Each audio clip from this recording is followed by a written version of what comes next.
There simply is no modern independent film landscape without the incredible, hyper-prolific shadow of Roger Corman. As a director and a legendary producer, Corman completely re-engineered the mechanics of low-budget cinema, proving that a lack of studio funding was never an excuse for a lack of imagination, style, or just pure showmanship. He turned shoestring budgets, recycled sets, and impossibly tight shooting schedules into an art form, creating a lawless, creative playground that launched some of the biggest careers in Hollywood history. Tonight, we're paying tribute to a true icon of independent cinema by looking at 10 essential titles from the legendary career of Roger Corman. These are the films that defined the drive-in circuit, combining literary Gothic dread with exploitation energy and a total mastery of fast-paced entertainment. From the lush, colorful nightmare worlds of his classic Edgar Allan Poe adaptations to the unhinged, high-octane chaos of his counterculture action experiments, his filmography is a masterclass in cinematic grit.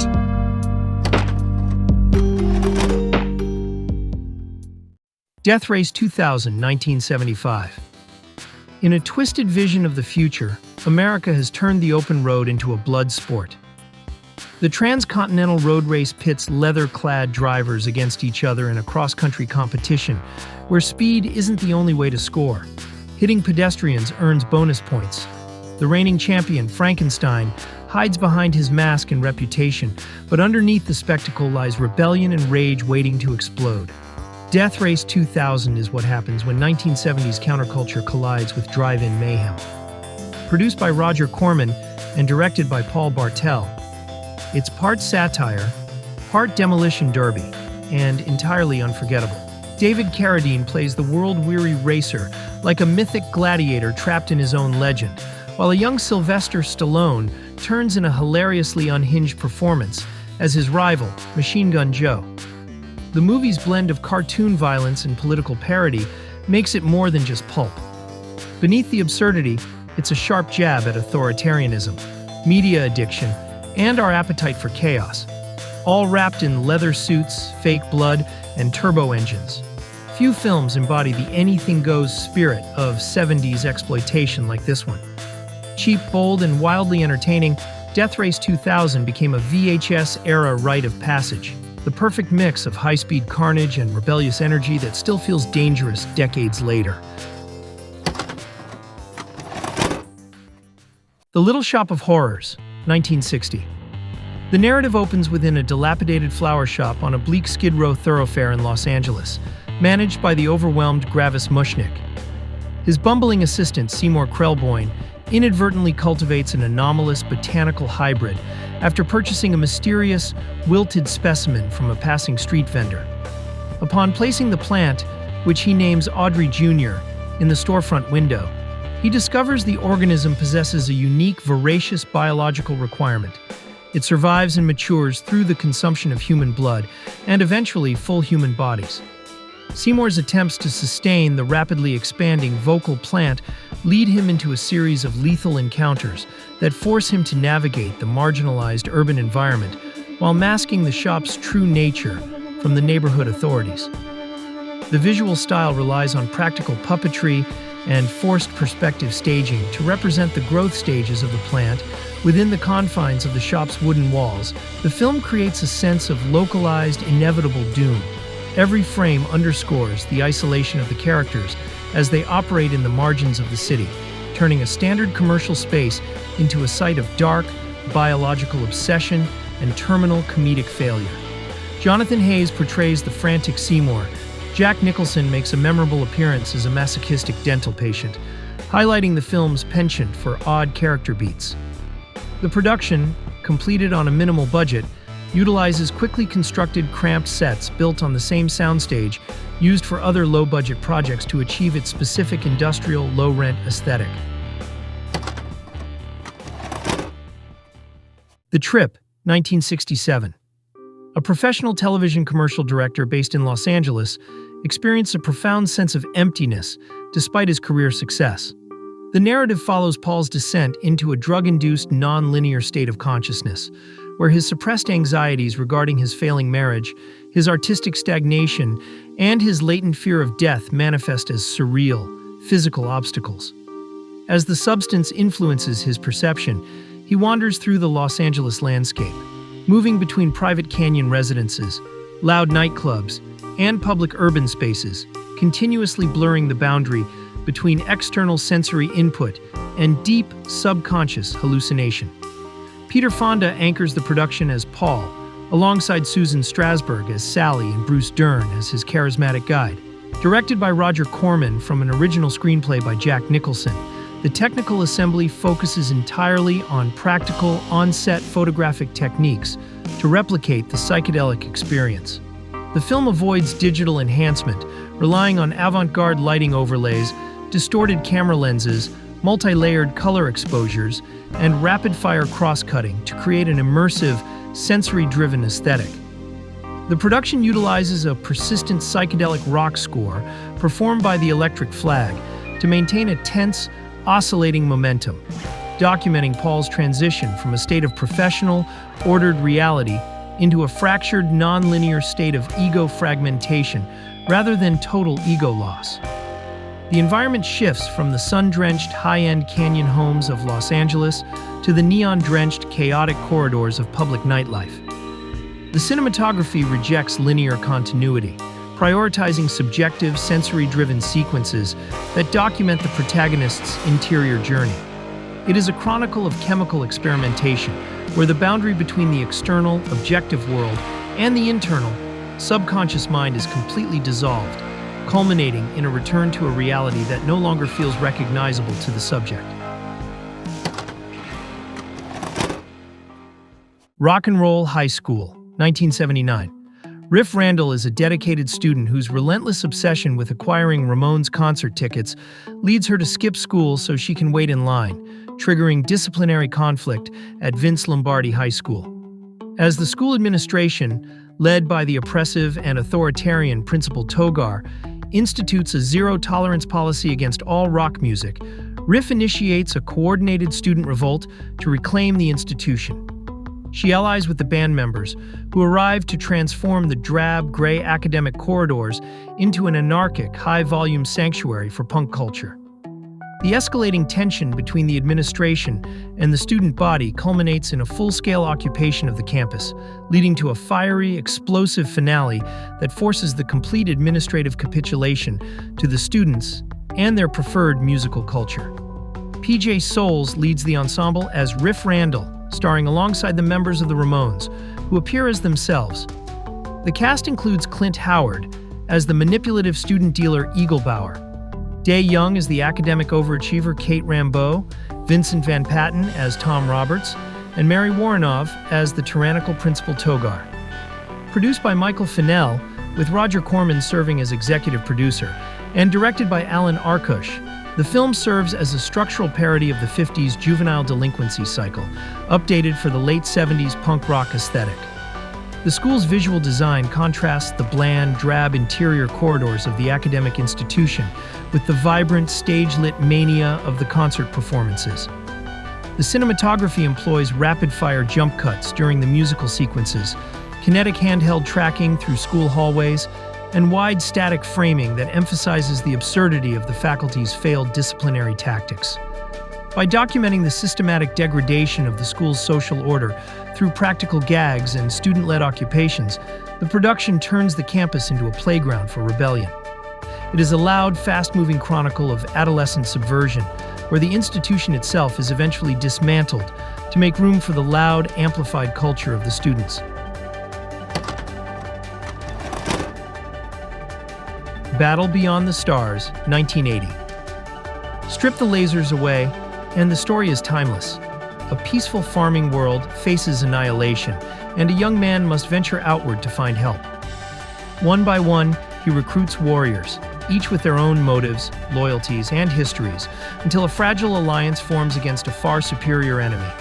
It's 7 samurai reframed in orbit, built around the idea that unity is the only defense against overwhelming force.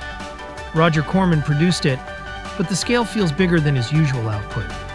Jimmy T. Murakami directs with straight-faced conviction, letting the cast treat the material as genuine epic rather than camp. Richard Thomas anchors the journey, supported by a seasoned lineup. Their commitment elevates the pulpy framework into something sturdier, Behind the scenes, a young James Cameron handled production design and second unit work, shaping a surprisingly detailed visual world. The ships are bold and memorable, miniature battles carry real weight, and James Horner's score gives the finale a sweep that exceeds the budget. Battle Beyond the Stars endures because of that ambition. It feels handcrafted but never small. It stands as proof that imagination, effort, and smart resource use can create something far grander than the numbers on the budget sheet suggest. Piranha, 1978. Joe Dante's Piranha arrived at the tail end of the 70s monster movie craze, yet it managed to distinguish itself by being far smarter and far meaner than the blockbuster it was intended to spoof. While it clearly positions itself as a Jaws ripoff, the film functions more like a subversive, darkly comedic critique of the very tropes it occupies. A government experiment gone wrong unleashes a school of genetically modified, hyper-aggressive fish into a summer resort river, turning a mundane vacation spot into a chaotic, red-tinted aquatic slaughterhouse. The film excels because of its tone, which sits perfectly in the uncomfortable space between satire and genuine tension. Dante treats the small-town bureaucracy and the oblivious vacationers with a sharp, cynical wit, making the eventual arrival of the fish feel like a chaotic, well-deserved punchline. Practical effects, which rely on clever editing, fast-paced camera work, and the occasional rubber puppet, create a frenetic, overwhelming sense of danger that feels grounded in the tangible reality of the 70s exploitation aesthetic. Looking back, it remains a quintessential example of how a director can turn a limited budget into an asset by leaning into humor and technical ingenuity. It doesn't attempt to be profound, nor does it try to emulate the high-stakes drama of Spielberg. Instead, it offers a fast, nasty, and endlessly entertaining ride that refuses to take its own premise seriously for even a second. For those who appreciate the intersection of genre awareness and visceral, old-school creature effects, this stands as a gold standard for the nature runs amok subgenre. X, The Man with the X-Ray Eyes, 1963. Driven to expand human sight beyond the visible spectrum, Dr. James Xavier develops an experimental chemical compound. Once applied, his perception mutates uncontrollably. He initially sees through clothing and walls, but soon witnesses the raw anatomical structures of humanity, eventually peering into the chaotic cosmic void underlying all reality. This scientific breakthrough becomes a suffocating nightmare. Forced to flee his academic position, Xavier hides within the predatory margins of a traveling carnival, exploited as a sideshow healer. Simulating this evolving perspective, the production relies on high-contrast color filtration and distorted optical effects. Ray Milland stars as the tormented researcher, supported by Diana van der Vlies. Don Rickles delivers a rare dramatic turn as the cynical carnival barker Crane. Director Roger Corman intentionally contrasts the sterile environment of the research hospital with the neon-drenched chaos of the carnival. This visual trajectory highlights the protagonist's descent from prestige into total social alienation. The cinematography frames every environment to emphasize Xavier's profound isolation. It stands as a chronicle of scientific overreach, documenting how the absolute observation of truth destroys the subject's ability to survive. The Wild Angels, 1966. The Venice chapter of the Hells Angels departs on a regional mission to recover a motorcycle stolen from one of their own, navigating a route that takes them from the coastal asphalt of Venice Beach to the remote sun-bleached highways of the California desert. The gang's journey is defined by noise, physical disruption, and a complete disregard for municipal authority. When a violent confrontation with a rival faction results in their brother, Loser, being critically wounded and subsequently hospitalized, the resulting atmosphere of anarchy reaches a climax inside a conservative rural town, pitting their nomadic subculture against the traditional social order of the local residents. Peter Fonda stars as the gang leader Heavenly Blues, performing alongside Nancy Sinatra as his partner Mike, Bruce Dern as the doomed rider Loser, and Diane Ladd as Geish.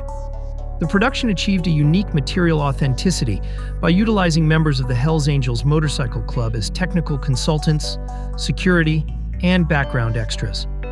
Directed by Roger Corman from a screenplay by Charles B. Griffith, the film relies on a gritty, unvarnished aesthetic that rejects standard studio artifice. The cinematography implements kinetic handheld maneuvers during the group's melees and low-angle tracking shots that frame the long, roaring lines of custom motorcycles close to the pavement, capturing the raw, documentarian texture of the desert environment. It is a chronicle of counterculture friction, where the landscape itself serves as a battleground between a group of nomadic riders and the rigid, traditional institutions they move through and eventually dismantle. The Pit and the Pendulum, 1961.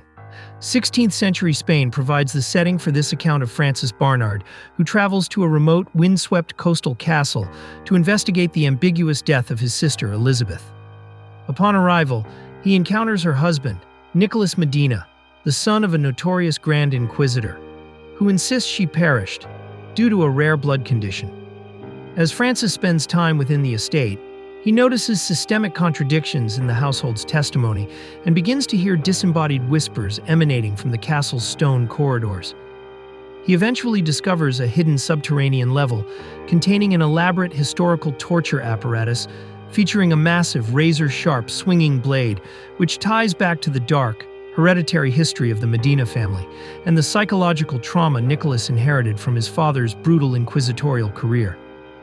The technical assembly of this production is defined by its use of rich, saturated color palettes, predominantly deep reds, blues, and blacks, which emphasize the rot of the castle. Directed by Roger Corman and based on an adaptation by Richard Matheson, the film utilizes expansive physical sets designed by Daniel Haller. Vincent Price anchors the production as Nicholas Medina. The performance style is deliberate and theatrical, designed to complement the heavy, oppressive atmosphere of the castle's architecture, where every shadow and sound is utilized to build sustained, suffocating dread. The castle grounds, a labyrinth of dark chambers, cavernous dungeons, and opulent velvet-draped living quarters, dictate the film's spatial flow. By restricting the narrative almost entirely to the interior of this single, decaying fortification, the production focuses on the mental unraveling of the master of the house as he is manipulated into believing he is haunted by ghosts of his own making. The camera moves with a slow, predatory precision, documenting the protagonist's descent into a state where he can no longer distinguish between the physical reality of his wife's death and the terrifying staged manifestations he perceives in the dark. It is a portrait of ancestral madness, where the very structure of the building acts as a cage for the family's legacy of violence, culminating in a calculated mechanical execution within the depths of the estate's lowest, most hidden torture vault. The Masque of the Red Death, 1964. In a vaguely medieval European principality ravaged by a relentless, flesh-wasting pestilence known as the Red Death, entire regions fall empty and silent. The tyrannical Prince Prospero, choosing to ignore the suffering of his subjects, sequesters himself and his favored noble circle inside a fortified, fully provisioned castle. He demands absolute fealty to his occult rituals, hosting a decadent, non-stop masquerade ball as a defiance of the plague outside his gates. The structural integrity of his sanctuary is challenged when an uninvited shrouded figure dressed in blood-red robes begins to traverse the castle, methodically moving from room to deliver a universal biological reckoning that ignores the prince's wealth. Vincent Price delivers a commanding performance as Prince Prospero, starring alongside Jane Asher as the innocent Francesca and Patrick Magee as the corrupt Alfredo.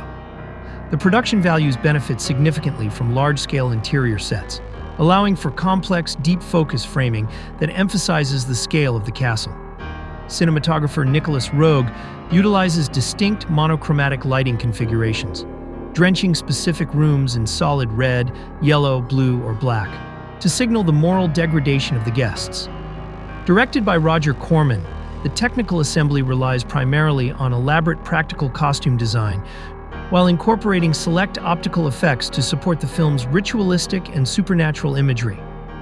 The castle functions as both a cage and a stage, where the lavishly appointed chambers and dark, dungeon-like corridors contrast with the miserable, plague-ridden world outside. The camera moves with slow, predatory grace through the dance halls, documenting the psychological torments Prospero inflicts upon his guests as they await their fate. By utilizing the existing spatial depth of the massive sets, the cinematography highlights the claustrophobia of the masquerade, turning each room into a distinct, colorful trap. It is a spectacle of feudal cruelty and inescapable mortality, where the narrative pace is dictated by the slow, inevitable movement of the shrouded visitor as it cleanses the fortress of its aristocratic occupants.